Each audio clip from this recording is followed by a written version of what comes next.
Semua orang tidak ada yang tidak kenal cairan manis satu ini, ya, madu namanya. Bicara tentang madu, kita langsung membayangkan betapa manisnya dari rasa yang dikeluarkan dari sarang lebah yang diabadikan dalam Al-Quran kitab suci umat Islam. Sarangnya yang menempel di tiap dahan kayu-kayu besar dalam hutan rimba, berbagai macam rasa dan warna madu hutan asli. Madu sangat baik dikonsumsi untuk kebutuhan dan kesehatan manusia. Ada madu yang berwarna hitam, putih dan warna memerah. Rasanya juga berbeda tergantung bunga yang dihisap sarinya oleh sang lebah. Dari manisnya rasa madu tidak sebanding dengan proses pengambilannya yang sangat sulit dan menantang adrenalin. Para pemburu madu di Aceh harus bertaruh nyawa dalam pengambilan madu yang ketinggian pohonnya mencapai 20-30 meter. Ini bukan beras, bukan kacang.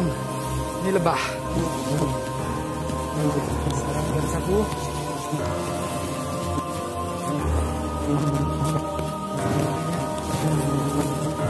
Ada isi bawang.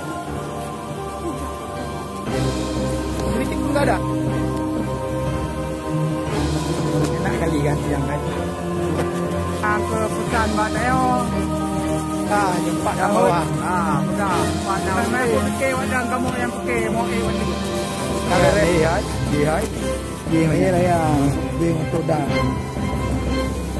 Kau yang ada kau.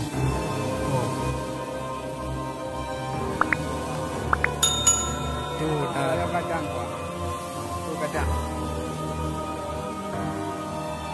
teping kita jalan dalam dia baju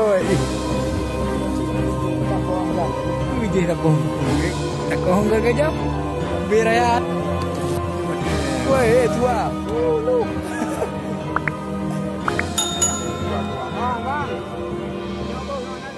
pokok cak murusan